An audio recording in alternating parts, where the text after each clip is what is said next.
Nah, kali ini kita sudah bersama senior kita di sini. Nah, ada Kak Asmar. Halo semuanya. Kak Asmar Rahayu.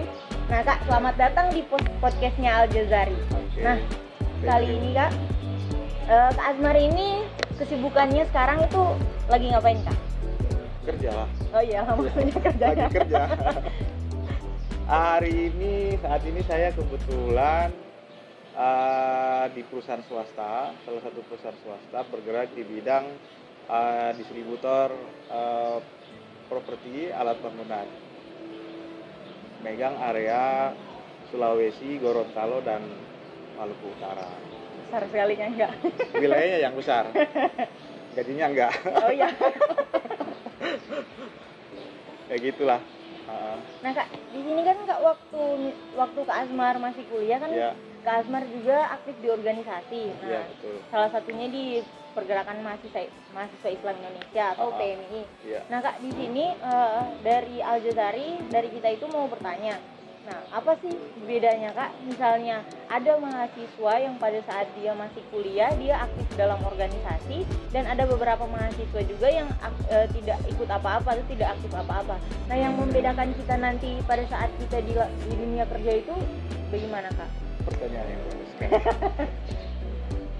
Gini ya, jadi saya mau sebelum lanjut ke sana saya mau kasih tahu dulu soal apa sih kita sekolah 12 tahun nih ya, SD, SMP, SMA disebut siswa. Ya. Gitu ya. Setelah siswa kita masuk ke perguruan tinggi, namanya ganti rubah jadi mahasiswa. Gitu. Apa sih bedanya siswa sama mahasiswa itu ada dulu mahanya. dong. Iya kan? Ada mahanya. Mah ini kan luar biasa gitu loh. Jadi kalau misalkan ketika kita kuliah, kemudian pola pikir kita kurang lebih sama kayak anak sekolah. Anak sekolah pola pikirnya gimana? Pagi dia bangun, dia kan sarapan, mandi, terus ke sekolah, belajar. Setelah itu pelajaran selesai, dia pulang ke rumah lakukan aktivitas seperti biasa. Iya nggak? Ya. Nah, ketika kita sudah masuk ke perguruan tinggi, kemudian melakukan hal yang sama, taruhlah misalkan kita dari luar ya, kita bertingkat kelas, bangun pagi ke kampus, setelah selesai mata kuliah belajar, kemudian kita terus ada tugas, bikin tugas, kalau nggak terus pulang. Ya. Udah rutinitas yang seperti itu menurut saya ada yang miss di sini. Terus ngapain kita jadi mahasiswa kalau rutinitasnya sama seperti anak sekolah? Sekalipun misalkan pelajarannya atau jenjang pendidikannya itu bertambah, ibaratnya dia terupgrading, ya kan? Mata pelajaran ketika kita masih sekolah, kemudian masuk ke perguruan tinggi itu kemudian terupgrade, begitu menyesuaikan dengan kebutuhan seperti itu. Misalkan mau ke teknikan berarti dia lebih fokus ke situ. Menurut saya mahasiswa itu tidak hanya berbicara soal upgrading pengetahuan, begitu, tetapi bicara soal bagaimana kita membentuk karakter pribadi kita sebagai seseorang yang betul-betul bisa merdeka sebagai dirinya sendiri, punya kecerdasan intelektual, di sisi lain juga punya kecerdasan emosional juga yang baik, dan itu tidak bisa dibentuk kalau kita tidak mampu membangun pengetahuan itu ketika kita masih di kampus. Dari mana kita dapat pengetahuan yang lain itu? Tentu saja dari berorganisasi. Seperti itu. Nah, teman-teman yang tidak berorganisasi ketika kemudian masuk ke dunia kerja, pengalaman saya itu memang butuh adaptasi yang lama ketika dia berhadapan dengan banyak orang. Gitu. Ya, otomatis. Karena apa? Satu, ketika kita berorganisasi masih di kampus, kita biasa mengenal banyak karakter, ya, banyak orang, begitu, biasa bergaul. Kemudian belum lagi kita biasa melakukan kegiatan-kegiatan, ya kan? Dalam kegiatan itu kan dibagi, job desk-nya ada jelas. Kamu begini, kamu begini, itu dari masih kuliah kita sudah dikasih tanggung jawab, gitu loh, tanggung jawab untuk melakukan sesuatu, mengeksekusi, ya kan, buat plan, dieksekusi, kemudian dievaluasi. Nah, ini ketika kita berada di dunia kerja itu sangat membantu sekali. Gitu. Saya ketika beradaptasi dalam dunia pekerjaan, saya sudah beberapa kali pindah tempat, itu sama sekali tidak punya masalah. Dan malah lebih unggul daripada teman-teman yang lain. Karena tadi sangat gampang beradaptasi. Hanya mungkin beda konsep awalnya aja gitu kan. Dia punya tor atau dia punya definisi perusahaannya aja yang beda, tapi ke belakang dia bicara soal organisasi, tata kelola, administrasi dan lain-lain. Itu semuanya membutuhkan skill atau pengetahuan emosional tadi, hubungan dengan orang-orang dan lain-lain. Berarti bermanfaat sekali ya, Sangat Kak? bermanfaat menurut saya. Nah, Kak, terus itu kan di bagian kualitas diri. Nah, selanjutnya di bagian prospek, Kak. Kan biasanya yang berorganisasi ini kuliahnya agak lama. Nah, biasanya. Ya. Nah, makin kemari kan makin. Nah, ini yang menurut saya Iya. mesti dirubah. Ya, betul. Iya. Pandangan seperti ini menurut saya harus dirubah. Jujur saya juga termasuk yang lama kuliah ya, tapi jangan ditiru teman-teman. Saya kuliah itu kurang lebih 6 tahun. Itu cukup lama dan sebenarnya sudah banyak waktu yang yang sia-sia juga gitu. Tidak sih kemudian gara-gara ngurus organisasi kemudian waktunya enggak. Lebih banyak karena keasikan aja, keasikan bergaul, keasikan berteman sehingga bisa lama. Begitu. Sebenarnya organisasi itu tidak akan mengganggu waktu kita kuliah kalau kita bisa manage waktu kita dengan baik gitu. Memang kita di kampus berapa lama sih kuliah? Sehari paling 4 jam, 8 jam paling. Kemudian di organisasi juga kan nggak hari-hari juga ada kegiatan gitu. Jadi organisasi sebenarnya membantu kita untuk membentuk kecerdasan emosional, kecerdasan yang lain itu dia gitu. Jadi kita mampu beradaptasi di lingkungan luar pasca kita menyelesaikan studi di perguruan tinggi, masuk ke dunia nyata yang banyak berinteraksi dengan hal-hal di luar dari apa yang kita pelajari di kampus tadi gitu. Bahkan anak teknik sendiri pun itu banyak suka keder kalau sudah berhadapan dengan kenyataan. Termasuk contoh, saya kasih contoh di bidang keteknikan, taruhlah sipil ya, sarjana sipil ya. Teman-teman yang jadi kontraktor saat ini banyak, teman-teman kita alumni PMI banyak yang jadi itu. Beda kemudian teman-teman yang juga tamat alumni teknik juga, tapi yang tidak berorganisasi itu beda. Kebanyakan yang teman-teman yang tidak berorganisasi ini lebih fokus ke hal yang sangat teknis gitu, sangat teknis, dan dia tidak mampu melakukan hal-hal di luar daripada bidang dia. Oh iya. Ngerti nggak? Ngerti. Tapi kalau teman-teman kita yang punya basis keteknikannya ada, kemudian basis organisasinya ada, itu kebanyakan mereka bisa jadi kontraktor yang handal. Oh, Gitu. karena sudah biasa. Ya, dia mengelola. bisa mengorganisir orang gitu loh, bisa mengatur banyak hal gitu loh. Sehingga banyak saya kasih contoh banyak, nggak cuma PMI, teman-teman kita yang saya kenal itu yang kemarin sama-sama ketika di kampus berorganisasi, hari ini orang-orang yang cukup hebat di luar sana, luar biasa. Nah, terus Kak, bicara masalah prospek, nah bedanya prospek si anak organisasi sama si yang kuliah-kuliah aja itu kira-kira bedanya agak signifikan atau gimana?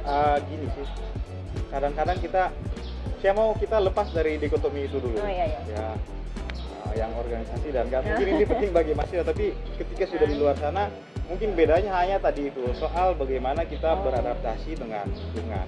Tapi soal kamu mau jadi apa itu kembali lagi, manusia ini kan berproses gitu loh. Tidak kemudian kamu setelah kuliah berhenti belajar, kan enggak juga. Teman-teman yang tidak berorganisasi pun ketika dia masuk ke dunia kerja dan menuntut dia harus belajar banyak hal, dia akan belajar juga. Pada akhirnya bisa jadi akan setara, malah lebih baik dari yang berorganisasi juga.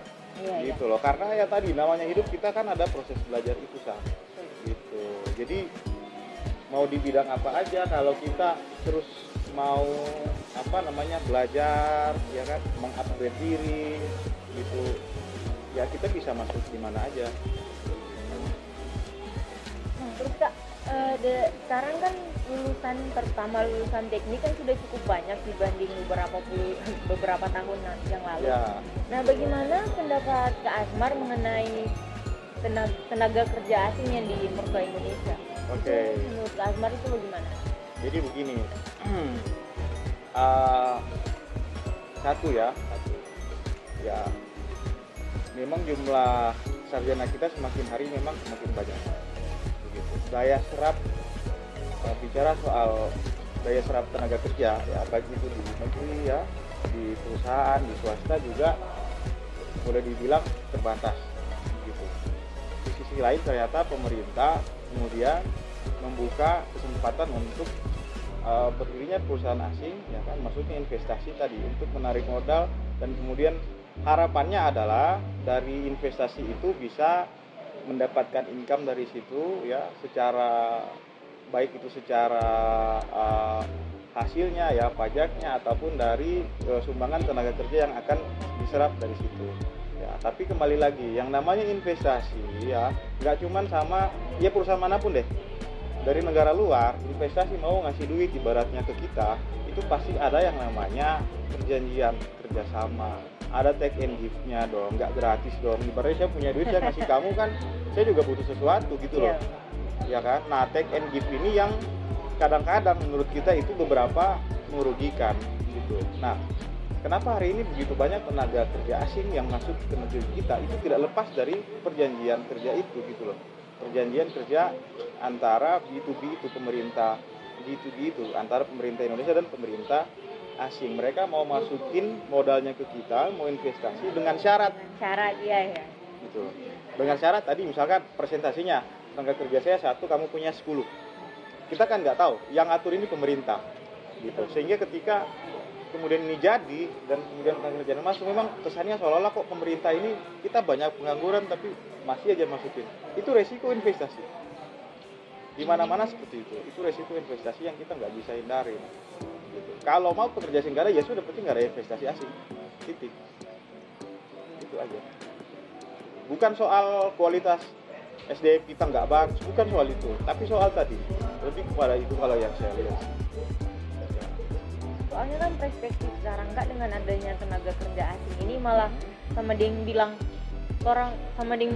yang dalam negeri tidak mampu makanya didatangkan yang dari luar negeri, kan stigma seperti itu yang banyak muncul. Betul.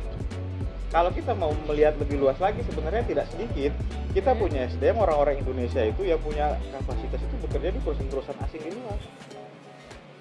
Gitu. Tapi yang qualified gitu loh. Perusahaan-perusahaan di sana itu yang besar-besar itu yang butuh tenaga ahli itu tidak sedikit yang dari Indonesia. Gitu. Kalau kita mau bilang seperti itu, berapa banyak kalau mau dihitung tenaga kerja Indonesia yang keluar yang bekerja di luar negeri. Ya, baik itu tenaga ahli, ya kan, tenaga pendukung, ya, bahkan buruh ada juga, ya kan. TKW sekarang istilahnya PMI kan, pekerja migran yang kelas bawah, yang asisten rumah tangga, itu luar biasa, malah lebih banyak lagi. Tapi kita nggak pernah ribut soal itu, negara lain pun nggak pernah ribut soal itu, karena tadi jelas hubungannya. Nah, makanya menurut saya yang perlu dipersiapkan hari ini oleh teman-teman ya yang masih kuliah, selain daripada yang pertama mesti qualified ya di bidangnya, jangan sampai lulus ke sini hanya yang penting sudah dapat ijazah teknik, kita sudah jadi anak teknik sudah. Karena persaingan di dunia nyata itu luar biasa kompleks sekali, bahkan termasuk saya sendiri sarjana teknik tapi kuliahnya bukan di teknik, mohon maaf. Kenapa? Ya tadi tuntutan hidup. Ketika kamu sudah diperhadapkan dunia nyata gitu loh, mau mempertahankan suatu hal yang, makanya itulah kalau kita punya banyak pengalaman, banyak pengetahuan, khususnya tadi pengetahuan organisasi itu sangat membantu. Jadi kita tidak pakem atau tidak terdistorsi di satu bidang aja. Bidang lain pun kita bisa dengan mudah bisa masuk. Gitu. Sangat gampang beradaptasi. Banyak loh, saya punya teman-teman teknik elektro itu kerja di bank, diterima. Gitu. Teman saya ada sarjana kehutanan juga, itu kerja jadi admin bidang ekonomi. Jadi tidak kemudian ansih teknik kemudian kerja di teknik, kemudian anak sosial, anak sospol mesti jadi politisi atau jadi apa, enggak loh. Dunia nyata itu dia enggak seperti itu. Ya, kualifikasi itu sangat terbuka bagi siapa saja, yang penting dia mau gitu dan mampu. Kak, ngomongin soal tadi yang Kak bilang misalnya kita kuliah apa terus kerjanya apa gitu. Saya bukan orang yang kemudian menganggap bahwa ketika kita setelah selesai kuliah harus kemudian kerja dengan bidang yang sama, kemudian ketika tidak kerja di situ dianggap sebagai pengkhianat intelektual. Kamu jangan sampai ke situ lah berpikirnya. Sedangkan kuliah eksakta dan non eksakta itu pun siapa yang nguasai sebenarnya? Itu kan kita korban kapitalisasi juga, kapitalisasi pasar juga yang akhirnya memisahkan antara yang eksak dan yang non eksak, memisahkan antara sekolah agama dengan sekolah modern gitu loh. Memang ini kita korban kapitalisasi untuk apa namanya bisa menjawab kebutuhan pasar itu tadi gitu loh. Sebenarnya nggak seperti itu. Gitu. Tapi karena memang dari awal sistem pendidikan kita yang mengatur seperti itu, Makanya sehingga kita terbawa paket itu demikian. terbawa sampai hari ini. Kita tahu dong nama-nama besar kayak Albert Einstein atau Archimedes, tokoh-tokoh fisika, ada itu siapa. Mereka itu para filsuf, bukan cuma ahli fisika, ya enggak? Bukan cuma ahli kimia, matematika, tapi mereka filsuf. Mereka sangat bijak, mereka tahu pengetahuan sosial dan lain-lain. Ilmu sosiologi pun yang temukan pertama itu adalah ahli fisika. Sosiologi itu tadinya namanya adalah fisika sosial, jangan salah. Nah, kita sudah terdikte dari awal sistem pendidikan kita antara eksakta dan non-eksakta, sehingga sangat sulit kemudian kita beradaptasi di lingkungan yang ketika keluar dari situ bingung. Kalau saya kerja nggak sesuai bidang saya nanti gimana ya? Iya. Gitu. Nah, itulah pentingnya organisasi menurut saya. Kita bisa tahu, bisa belajar banyak hal di luar daripada pengetahuan kita yang ada gitu. Nah, sehingga kamu kalau keluar mau kemana aja jadi deh. Insya Allah itu pengalaman Amin. saya. Iya ya kak, soalnya sekarang kak Hmm. banyak stigma apa, terutama yang untuk yang masih mahasiswa atau yang fresh graduate, Ya. seolah-olah oh kita sarjana teknik, kita mesti kerja di teknik. Kalau misalnya Ya. ada tawaran yang lain malah sering kita nak kuliah itu, Ya, nggak betul. usah. Namanya masih awal-awal begitu biasanya. Iya.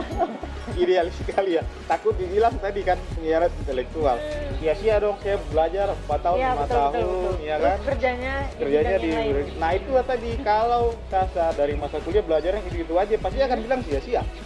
Tapi kalau tadi kayak saya misalkan, malah saya jujur aja itu kuliah. Tapi jangan diikuti lah, jangan ditiru, jangan ditiru. Saya sudah akhirnya setelah mengenal organisasi, di mana di situ diajarkan bahwa pendidikan itu sebagai teologi pembebasan, gitu loh. Kita terdidik bukan untuk terkurung oleh satu bidang aja. Ketika kamu kuliah, kemudian kamu bisa didikte, berarti kamu nggak bebas. Berarti pendidikan itu tidak ada gunanya. Menurut saya, itu yang saya pahami. Gitu. Di banyak negara, kemudian saya suka baca bukunya Paulo Freire di Brasil, ya kan, bagaimana dia melakukan revolusi lewat pendidikan, lewat tulisan-tulisan, gitu loh. Bahwa pembebasan itu sebenarnya dimulai dari ketika kita merdeka dengan diri kita. Itulah pendidikan sebagai terus-menerus. Ketika kamu didikte oleh yang hal itu kan kita didikte gitu loh. Iya. Saya nggak bisa ini, saya mesti ini aja. Sementara di dunia luar kamu nggak bisa dapat yang kamu mau seperti itu, gitu. Sangat terbatas sekali. Kamu nggak punya kompetensi di bidang lain, udah habis, gitu loh. Mau jadi apa? Gitu loh. Kompetensinya banyak. Kalau kamu berprestasi, saya yakin nggak akan ada pertanyaan seperti itu, karena pasti kepake. Teman-teman kita yang nggak berorganisasi banyak yang hebat-hebat karena mereka Iya. fokus kuliah nilainya bagus-bagus, ya kan, ditawarin di perusahaan-perusahaan besar, mereka juga bagus dari ini kok. Asal dia memang betul-betul concern di bidang itu. Gitu. Jadi jangan terstigma lah menurut saya, jangan terstigma. Kamu jadi mahasiswa, kamu mesti jadi seorang pemikir yang bebas, tapi di sisi lain juga kamu mesti punya nalar yang kritis. Kenapa tadi? Kalau kamu sendiri nggak merdeka, kamu disidikta atau distigma oleh hal-hal di sekeliling kita, ketika selesai kamu akan susah beradaptasi, pasti susah. Gitu loh. Betul Pak. Ya. Banyak. Contoh presiden pertama kita siapa? Insinyur loh. Arsitek loh tuh. Insinyur. Kok dia bisa ngomong politik? Kok bisa dia apa? Ya tadi dia tidak kemudian membangun keinsinyuran itu hanya hal-hal teknikan aja kan. Dia punya nalar kritis untuk bicara soal kebangsaan, bicara soal hal-hal yang lain. Tapi apakah membunuh jati diri dia sebagai seorang insinyur? Enggak.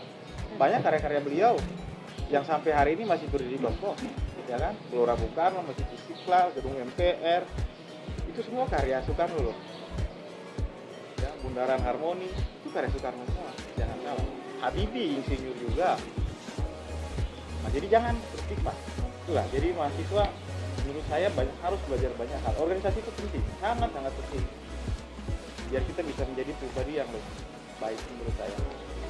Jadi jangan sampai jurusan kita apa yang kita tekuni Justru sekarang itu mengekang kita, membatasi kita. justru Iya, membatasi kita dari hal-hal yang lain. Ngapain belajar sosial, bukan bidang saya. Loh, memang kamu ketika keluar nanti tidak bersosialisasi, kan salah.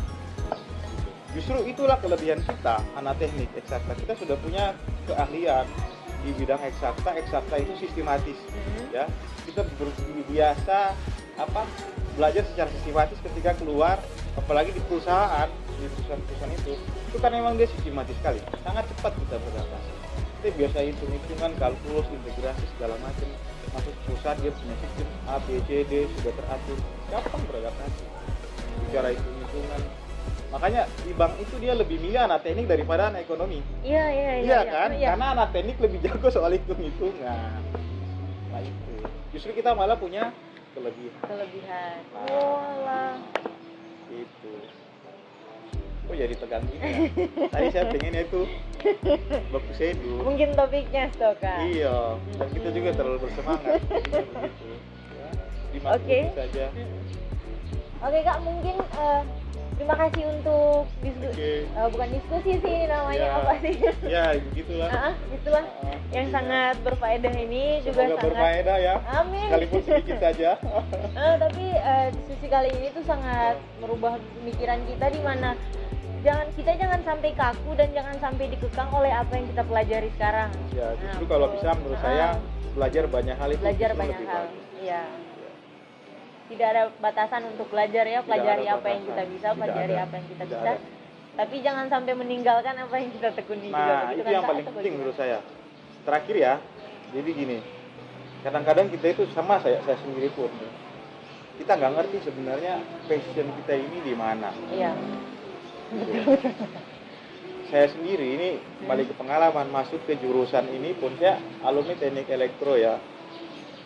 Masuk ke jurusan itu pun karena dipilihkan gitu loh. Karena memang kita pendidikan kita itu nggak ngajarin kita untuk dari SD sampai SMA kita belajar umum terus. Iya. Gitu kan, semua dipelajarin ya kan, baik itu di IPA, IPS kan, bahasa semua dipelajarin. Jadi ketika mau kuliah mana yang tren aja deh, atau mana nanti yang bisa dapat kerja bagus deh, gitu aja kan. Tapi bukan berdasarkan kemampuan kita, potensi kita, apa yang mau kita gali, bukan gitu. Nah, ketika kita kuliah dan sudah mau selesai, kita masih bingung di situ sebenarnya potensi saya ini apa sih, saya cocoknya di mana sih. Kalau belum ketemu juga itu setelah selesai itu pasti akan lama. Tapi kalau kamu sudah tahu ketika mau selesai, saya mau fokus di bidang saya ini, saya mau kembangkan, mudah-mudahan saya bisa mulai dari bawah dulu segala macam, bla bla bla bla. Kalau saya memang pas sudah selesai, saya bilang kayaknya saya cocok di manajerial deh, gitu. Biasa ngatur-ngatur kegiatan. Alhamdulillah, kalau kita punya keyakinan, tekad yang kuat, sampai hari ini saya sudah kurang lebih 11 tahun berkecimpung di bidang ini. Lama ya? Ya setelah tamat. Sampai saya S2-nya kan juga udah ngambil manajemen. Iya. Akhirnya Wah. beralih, mau Iya. nggak mau. Kamu mau bilang saya pengen intelektual ya terserah, ya kan. Ngapain, saya nggak butuh soal itu. Yang penting kita bisa berbagi kan gitu. Iya.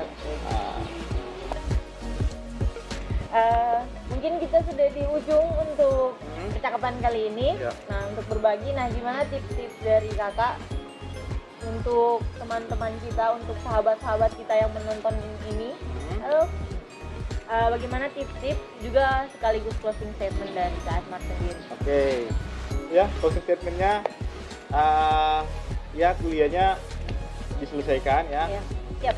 Semua yang udah dimulai harus diselesaikan, itu intinya ya. Mau lama mau cepat mesti selesai dulu ya. Kedua, jangan batasi diri kalian dengan satu hal saja, belajar banyak hal karena di luar sana juga begitu kompleksnya ya. Ketika kamu hanya tahu satu ilmu, kamu akan ibaratnya ya tergilas oleh kenyataan itu gitu loh. Semakin banyak pengetahuan, maka kamu akan semakin banyak tahu, maka akan semakin banyak peluang. Ya. Ketiga, mesti fokus juga ya. Kamu pengen jadi apa sih gitu. Tidak kemudian untuk kemungkinan tidak kemudian harus di bidang kamu aja gitu loh. Tapi misalkan kamu rasa punya bidang lain yang punya potensi di situ, kamu punya potensi dan bisa dikembangkan, why not gitu loh.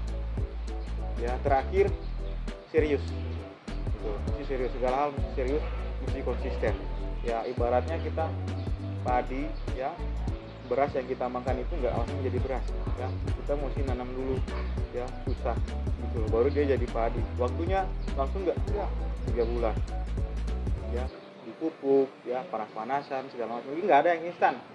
Saya selesai, saya karena pintar langsung jadi ini, nggak ada. Semua dimulai. Saya jadi seperti ini pun prosesnya pun panjang gitu ya. Saya tutup dengan satu kalimat dari Presiden Soekarno ya. Jika kamu ingin kilaunya mutiara, maka kamu harus siap menyelam di lautan yang dalam. Itu aja dari saya, terima kasih.